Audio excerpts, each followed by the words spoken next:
Bonsoir à toutes et à toutes. Donc oui, je suis animatrice environnement. Alors je vais vous présenter pour ce soir. J'interviens pour deux associations. Alors moi, j'ai une formation en écologie végétale, formation universitaire en écologie végétale et un BTS aménagement paysager il y a déjà quelques années. Et le jardin naturel, le jardin écologique, c'est vite devenu une évidence dans la conception paysagère, dans le travail et dans mon cheminement de vie après. Aujourd'hui, donc, la première association, c'est Utopie Végétale, qui est née en 2015 à Corcouët-sur-Logne, dans le sud du département, et qui œuvre pour sensibiliser les différents acteurs, les particuliers, mais aussi les enfants, les entreprises, toutes les collectivités, aux pratiques de jardinage naturel. Alors, en favorisant les échanges notamment. Concrètement, on propose un programme d'ateliers famille, destiné aux adultes mais adapté aux familles, autour du jardin, de la cuisine, du bricolage nature. On propose aussi des chantiers solidaires.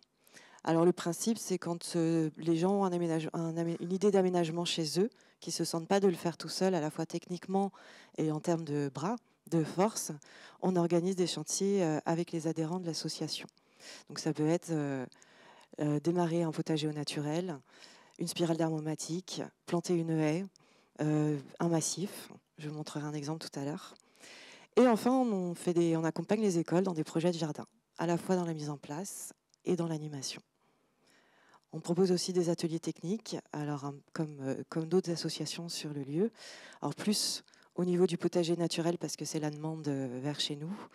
Mais on va voir, les bases, elles s'appliquent aussi au jardin d'ornement, parce que l'idée, l'approche pédagogique, c'est bien de transmettre des bases, des pratiques, des connaissances de base et des pratiques de base pour que chaque jardinier puisse après adapter des solutions à son terrain, à l'environnement, aux contraintes qui sont liées à l'environnement de son terrain, qui sont liées aussi à soi. Combien de temps je passe dans mon jardin, quelle pratique je veux, à sa notion de l'esthétisme du jardin aussi. Donc en prenant en compte tous ces facteurs, l'idée c'est d'avoir vraiment des connaissances de base pour ensuite adapter les actions chacun. Il n'y a pas un kit d'action tout fait à appliquer tout chez soi. Alors, je vais vous parler, Utopie Végétale est aussi partenaire du CPIE Logné-Grandlieu. Anne a parlé des CPIE rapidement tout à l'heure. Ce sont des associations, alors à Corcouët-sur-Logne toujours, c'est le centre d'animation en Pays de Logne qui existe depuis 1978, qui est labellisé CPIE, tout comme Écopole à Nantes. Donc, ils font partie d'un réseau national qui œuvre à mettre au centre les questions environnementales dans les prises de décision, dans les projets au niveau des collectivités, des particuliers et puis aussi des projets publics, privés, des entreprises. Alors, si on revient au jardin, il se trouve que le week-end prochain, 11 et 12 juin 2022, il y a un week-end, alors c'est national, vous avez un site internet, Bienvenue dans mon jardin au naturel, qui est porté par les CPIE. Et l'idée, c'est que le temps d'un week-end, des jardiniers ouvrent leur jardin et sont disponibles pour faire visiter, pour répondre aux questions. C'est un week-end très riche. Alors, dans une journée, on peut se faire... vous avez la carte sur le site de tous les jardins ouverts, ne serait-ce que là, au niveau du sud du département. En une journée, on peut se faire bien motiver 4-5 jardins, 3, 4, 5 jardins. Et ça permet de voir toute la diversité des jardins, parce qu'il n'y a pas un jardin, mais il y a des jardins. Il y a des jardiniers ou pas. Il y a des espaces dans le jardin aussi. Là, je vous ai pris des photos de Bienvenue dans mon jardin naturel, d'entrée de maison, pour ce qui est des espaces. À bord de terrasse, massif. Là, on pourrait même parler de talus. Jardin potager, jardin alimentaire. Et puis, tout ce qui avait des éléments comme les haies, les séparations, brise-vue, etc. On va revoir ça en détail. Alors, comme je vous disais, il y a des jardins, il y a des espaces, il y a des jardins où c'est hors sol, il y a des terrasses. Mais on va voir que le jardinage au naturel, à la fois, c'est une réponse aux enjeux environnementaux et climatiques, et en même temps, ça peut s'adapter à différents niveaux à tous les types de jardins. Alors, les enjeux environnementaux, je vais vous les balayer au fur et à mesure des exemples que je vais prendre derrière. Sur les enjeux climatiques, on est au courant. Il y a un réchauffement climatique global qui s'est déjà mis en place depuis un certain temps. Et puis, on s'attend, ne serait-ce qu'en France, on s'attend à une multiplication des canicules, à une intensification des canicules, que ce soit en termes de température et de fréquence. Au niveau des précipitations, c'est un petit peu plus compliqué à être précis sur ce qu'on projette à moyen terme. Mais l'idée, a priori, s'attendrait vers plus de précipitations, enfin une intensification des phénomènes aussi, plus de précipitations là dans les régions où il pleut déjà, et moins de précipitations dans les régions où c'est déjà sec. Donc avec tout ça, on va voir que le jardin naturel répond aussi à ces enjeux-là. Alors jardiner naturel, concrètement, j'ai fait un petit peu une liste. Pour moi, c'est déjà de ce que je vois de mon expérience en tant qu'animatrice jardin depuis un certain temps, ça demande à lâcher prise sur la maîtrise. Anne vous parlait tout à l'heure dans l'histoire des jardins. Qu'on le veuille ou non, on a un héritage culturel et visuel du jardin à la française. Visuel, alors culturel, parce qu'on est en France. Visuel, on le voit encore, il suffit de regarder un petit peu les jardins. La forme des haies, la forme des arbustes, l'entretien, la taille des arbustes, en rond, en cône, en cylindre. Et puis les pelouses tondues, on en a parlé tout à l'heure. Alors l'idée, c'est déjà un peu de se mettre un pas de côté sur cet héritage, cette maîtrise du vivant, qui est au-delà du jardin à la française aussi. Ça demande à se laisser guider. Alors, Anne a parlé de Gilles Clément tout à l'heure, j'avais cette référence-là aussi. Le créateur du concept de jardin en mouvement, aujourd'hui, il est plus que d'actualité, il est vraiment dans la thématique. Donc c'est vraiment se laisser guider, faire le plus possible avec, le moins possible contre. C'est se réconcilier avec le vivant, avec le sauvage. Alors de manière plus générale, c'est de se retrouver un petit peu ses liens avec le monde sauvage. Changer de vocabulaire aussi au jardin. Peut-être se débarrasser du faire propre, nettoyer, éradiquer. Mauvaises herbes aussi. Il y a tout un vocabulaire à changer. Se poser la question peut-être aussi sur notre peur des petites bêtes, des insectes. Il y a eu un documentaire il n'y a pas longtemps là-dessus. Et c'est observer plus pour intervenir moins. Toujours Dixit Gilles Clément. Observer plus, Florian l'a dit, je le rejoins totalement là-dessus, sur quand on arrive dans un jardin, de prendre le temps, même déjà une année, de laisser faire, de laisser voir ce qui se passe. Ça permet de pouvoir avoir l'atmosphère du lieu au niveau esthétique, paysager. Ça peut aussi permettre d'avoir des indices, on va le voir aussi après, sur la nature de son sol, avec les plantes spontanées qui vont pousser. Alors ça, c'est déjà niveau 3, mais d'utiliser les plantes comme bio-indicatrices pour rendre un petit peu ce qui se passe sur son terrain et de prendre le temps, voilà, d'observer et même après, derrière, en faisant. Moi, je jardine de plus en plus avec mon appareil photo. J'ai plus d'outils. Et on va le voir sur le sol. Alors, c'est prendre en compte la dynamique végétale, la notion du jardin en mouvement. La nature, elle est en évolution perpétuelle. Même une forêt, ça évolue de manière perpétuelle.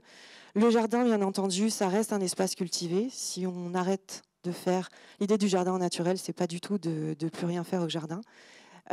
Si on arrête de faire, on finit avec une forêt. Et du coup, c'est de prendre dans l'aménagement de ces massifs, dans la plantation de ces haies, dans la pelouse, c'est de bien avoir en tête que les choses, elles vont évoluer.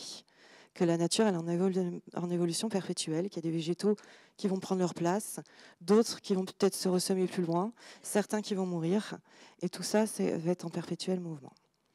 Et enfin, comme pour tout finalement, c'est adopter une approche globale.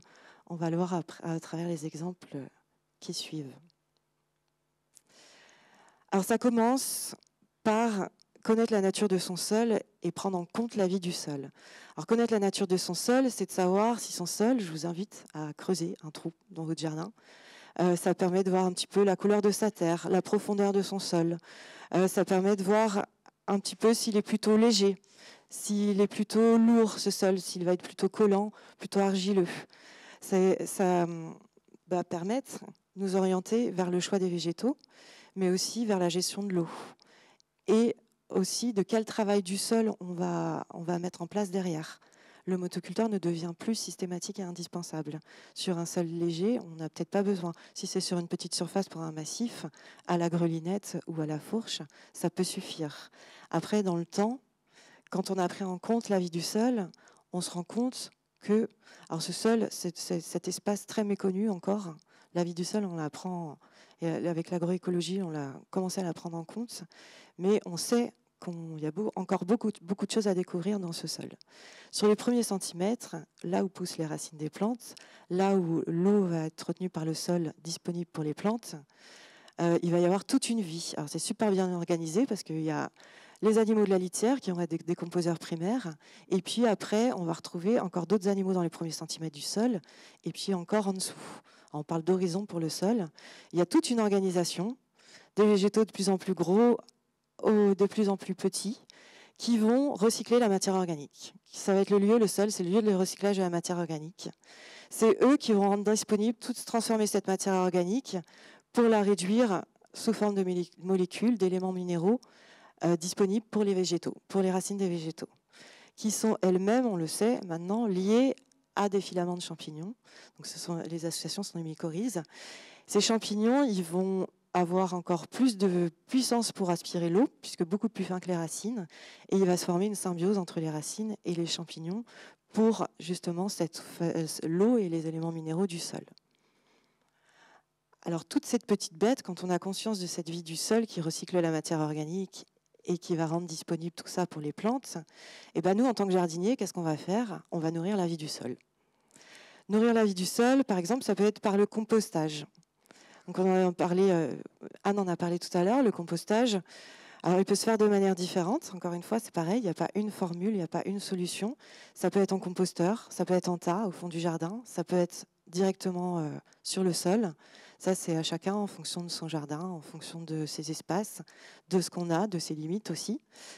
Mais l'idée, ça va être vraiment d'amener, de nourrir la vie du sol par le compost. Le compost, il a aussi l'avantage de donner du corps à des sols légers, sableux, et d'alléger des sols plutôt lourds, argileux.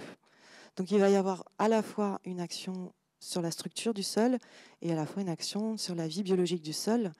Ces deux choses, structure physico-chimique du sol et biologie du sol, sont intimement liées et à la fois complémentaires et en interaction permanente. Il n'y a pas l'un plus que l'autre, on a vraiment les deux à prendre en considération. Et dans les mécanismes, l'un ne va pas sans l'autre. Donc le compost, ça permet aussi, le compostage, par la même occasion, de réduire, de gérer ces déchets végétaux. Sur la réduction, on verra après. De gérer ces déchets végétaux en compostant, gérer par la même occasion ces déchets alimentaires. Donc là, au jardin, on est sur des enjeux de réduction des déchets aussi. On peut agir à ce niveau-là en tant que propriétaire de jardin. On va pailler le sol aussi. Donc après avoir amené le compost, on va pailler. Florian vous en a parlé. Dans une démarche, j'en reviendrai après là-dessus, dans une démarche globale, écologique, les paillis, on va aller les chercher le plus près possible. Donc soit dans le jardin, et ça on peut le voir dans la conception de son jardin, la conception des haies, on y reviendra tout à l'heure, d'imaginer avoir aussi cette matière végétale qui va nous servir aussi de paillis. On peut se projeter déjà aussi de l'avoir directement dans son jardin. Ça peut être les feuilles mortes.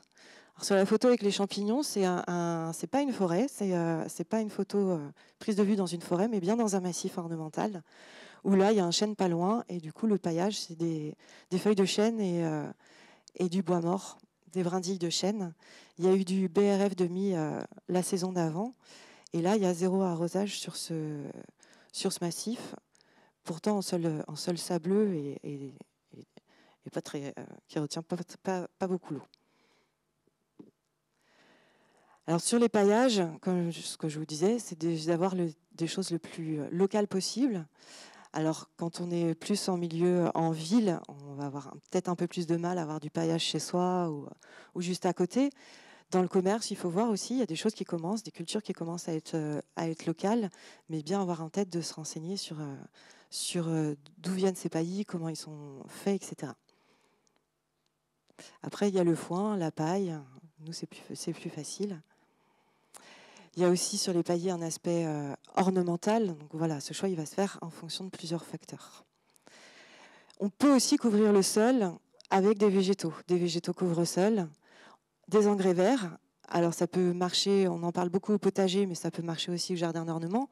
Les engrais verts, on peut les utiliser. Moi, j'aime bien les utiliser dans les espaces, dans la plantation d'un massif, par exemple, quand ça n'a pas encore poussé, d'utiliser des engrais verts, facélie, moutarde, dans les espaces. Ce sont des annuelles, de les semer. Elles vont occuper les espaces que les végétaux n'occupent pas encore, puisqu'ils n'ont pas encore assez poussé. Ah oui, je voulais revenir là-dessus. La nature du sol, connaître la nature du sol, ça va aussi permettre de choisir ces végétaux.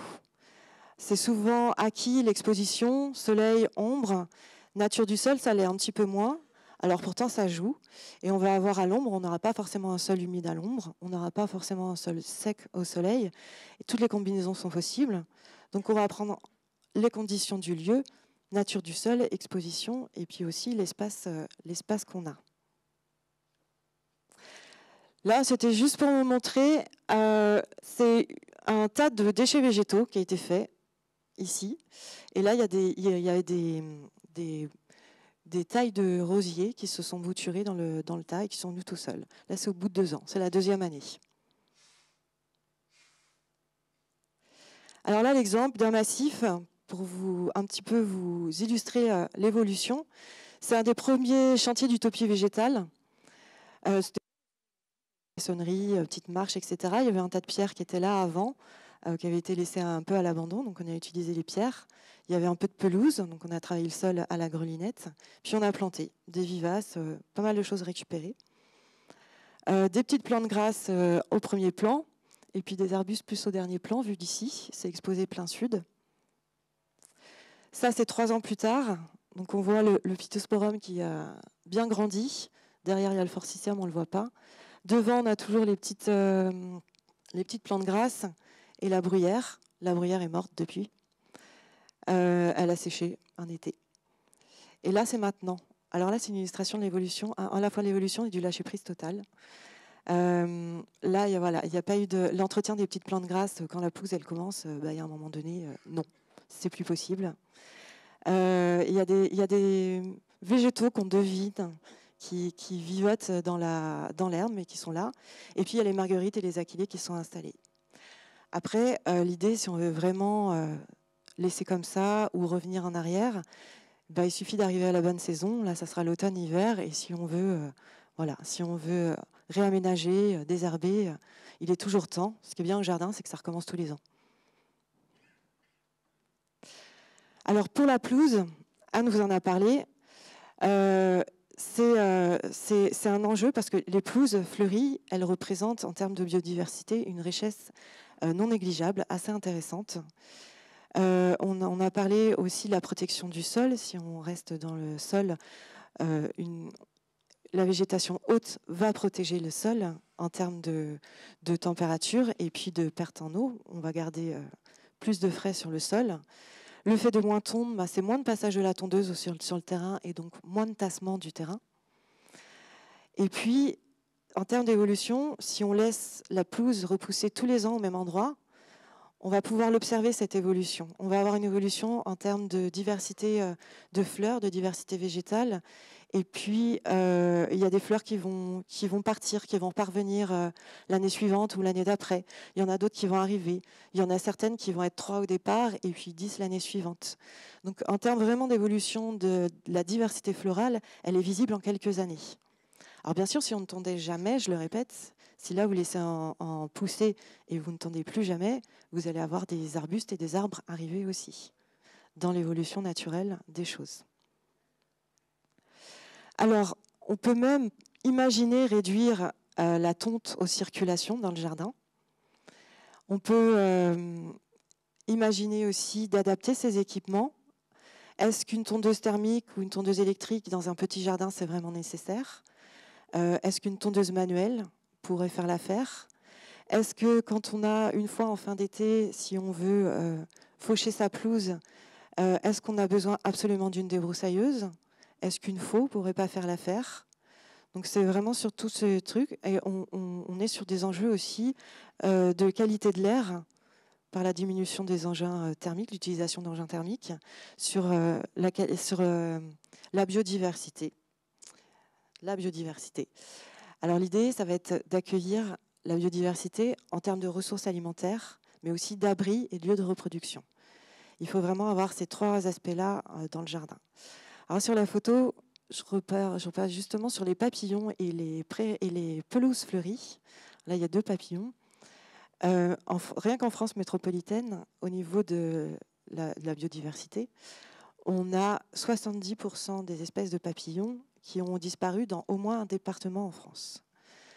C'est ça les chiffres avec la biodiversité. C'est donc on se pense un peu sur les chiffres depuis qu'on a des données. C'est juste flippant en fait. On se rend compte, le taux d'extinction est 100 fois supérieur à la moyenne des 5 dernières grandes extinctions. D'ailleurs, on commence concrètement à parler des 6e extinctions massives. Alors toujours pour la biodiversité, parce que c'est un des enjeux majeurs auxquels on peut répondre en tant que propriétaire de jardin. Préférer des essences locales et mellifères. Alors sur une photo, là, c'est une partie d'un jardin d'école où on a du calendula. Il y a aussi du fenouil qui est en fleurs maintenant, du thym. Alors, on a eu pas mal d'aromatiques. Les framboisiers. Les framboisiers, c'est super. Moi, je trouve que c'est tout terrain, les framboisiers. On peut faire des petites séparations avec des framboisiers et c'est super mellifère. Il y a un nombre de butineurs dans les framboisiers quand ils sont en fleurs assez impressionnant. Et la petite photo, c'est de l'origan.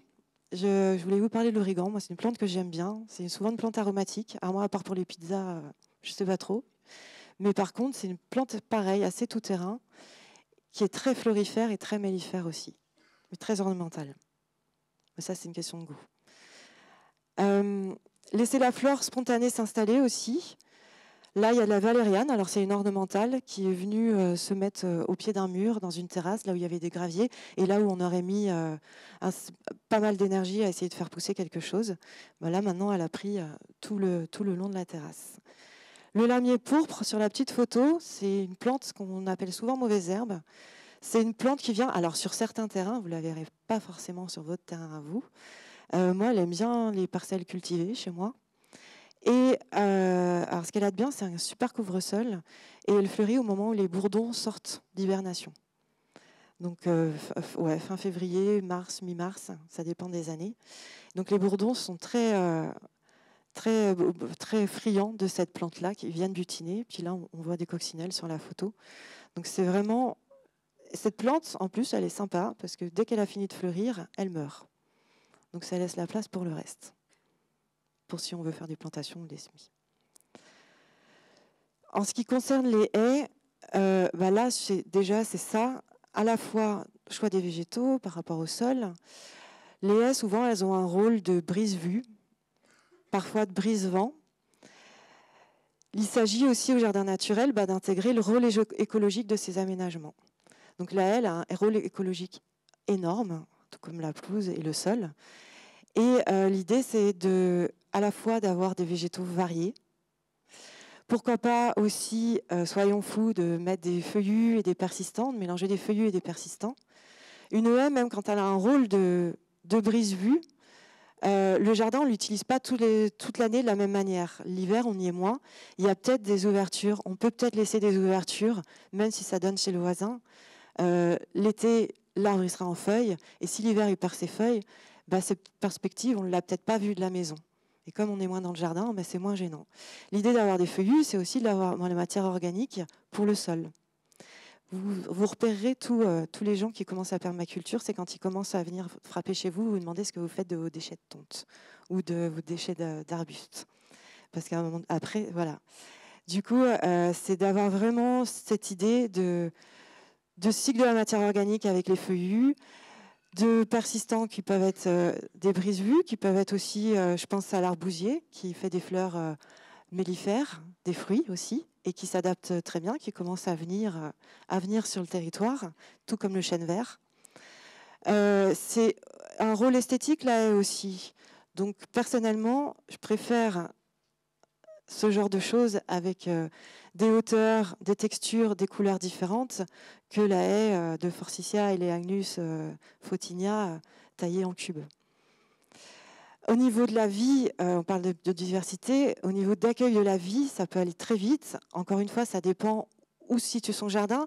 Si c'est en milieu très urbanisé ou plutôt en milieu rural. Mais même en milieu rural aussi, la perte de biodiversité par rapport aux causes identifiées, disparition des habitats liées à l'urbanisation, et à l'intensification de l'agriculture, du modèle agricole dominant. C'est aussi les pollutions liées à ces activités-là. Et puis après, il y a d'autres choses, mais c'est toujours les 3 premières causes identifiées qui reviennent. Donc l'idée, c'est d'avoir du foisonnement, de la diversité végétale, aussi pour avoir de la diversité animale. Les haies, donc pour en revenir aux haies, jouer sur les couleurs, les formes, les feuilles, les persistants, les caducs, les arbustes bas, les vivaces. Et puis surtout, penser, tout comme pour les arbres, combien d'arbres plantés trop près des maisons qu'après on taille. C'est l'idée de penser à la taille adulte du végétal et de lui laisser sa place, y compris dans une haie. Ça ne sert à rien de planter trop serré de suite, mais plutôt de laisser. Et de laisser aussi le fait d'écarter les plantations, ça va aussi permettre aussi à d'autres végétaux spontanés de s'installer. Et on est bien là-dessus. Les végétaux spontanés, c'est ceux qui vont venir tout seuls. Eux, ils sont hyper adaptés à toutes les conditions puisqu'ils sont venus tout seuls. Ils sont venus pousser tout seuls. Et des fois, ça peut être des bonnes surprises. Donc c'est ce que je disais, respecter, penser à la taille adulte des végétaux, à leur forme naturelle. J'ai mis un forsythia en photo. Le forsythia, pour moi, ça symbolise vraiment tout ça. Le forsythia, il a une pousse naturelle où il renouvelle ses branches en permanence. Et si on le laisse pousser, il peut faire 3-4 mètres avec une forme marquée. Il suffit de tailler les plus vieilles branches. Ça ne se taille pas au taille-haie. C'est là où je voulais en venir, parce qu'il y a trop de... Et il y a plein d'arbustes comme ça. L'idée, quand on commence à se renseigner sur le choix des végétaux, c'est aussi de se renseigner sur leur taille adulte, sur leur forme et sur l'entretien. Après, c'est aussi dans l'observation que ça se fait, dans le temps et dans l'observation, bien sûr. Pour les arbres, ça va être la même chose. Sur les rôles écologiques, il y a aussi tout ce qui est rôle bioclimatique des haies et des arbres, c'est-à-dire qu'on va gagner en température à l'ombre d'une haie, on gagne 4 degrés par rapport à l'ombre d'un mur, notamment grâce à l'évapotranspiration. Ça, on va agir aussi sur le cycle local de l'eau, en permettant à la fois au sol d'être perméable, on va être sur la filtration de l'eau dans le sol, sur les enjeux de gestion des eaux pluviales aussi. Et puis, par l'évapotranspiration, il va y avoir une action bioclimatique des végétaux où on va aussi gagner en degrés en jardin par rapport à ce qu'on s'attend à avoir en termes de température. Donc, de l'ombre, même au potager. Une plante, même des tomates, qui sont les plantes du sud, au-delà de 30 degrés, elles s'arrêtent. Elles ferment leurs stomates. Alors, c'est ce qui leur permet de faire les échanges gages pour faire la photosynthèse et respirer. Elles ferment leurs stomates et elles s'arrêtent de pousser. Quand il fait trop chaud, les plantes se protègent justement des pertes en eau. Alors pour finir, à travers tous ces exemples, je voulais vous amener à vous rendre compte que jardiner au naturel, c'est pas ne plus rien faire du tout, mais c'est économiser quand même son énergie personnelle. On va moins intervenir, laisser plus faire, moins tailler, moins tondre, où on va valoriser ses déchets verts. Alors je l'ai mis après. C'est économiser l'énergie électrique fossile pour les mêmes raisons. Moins de débroussailleuses, moins de taille de haies, moins de tondeuses. C'est aussi réduire et valoriser ses déchets végétaux. Donc après, c'est chacun comme il le souhaite, mais ça permet aussi d'être dans un circuit fermé à l'intérieur de son jardin. Les déchets végétaux, c'est aussi une grosse problématique dans la prévention des déchets au niveau des collectivités. C'est en augmentation perpétuelle dans les déchetteries, alors que finalement, ça devient, quand on change d'approche, qu'on adapte le jardinage écologique, ça devient une ressource. Je vous invite à fréquenter les bourses aux plantes et les recycleries végétales, à bouturer, à diviser, à échanger, à expérimenter, à regarder pousser, à laisser le temps aux végétales de pousser, aux végétaux. Sur les bourses aux plantes, il y a des conseils, des gens qui vont vous conseiller. Alors, il y a tout type de bourses aux plantes. Il y a où c'est des échanges gratuits entre jardiniers. Il y a des bourses aux plantes. Alors, celle-là, c'est à Saint-Philbert de Grandlieu tous les premiers dimanches de mai. Là, c'était le 8 mai cette année, où c'est des professionnels, mais c'est des plantes locales, bio, avec des conseils.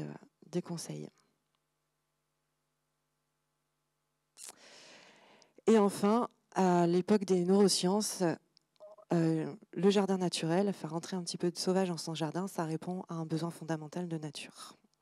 Je vous remercie pour votre attention.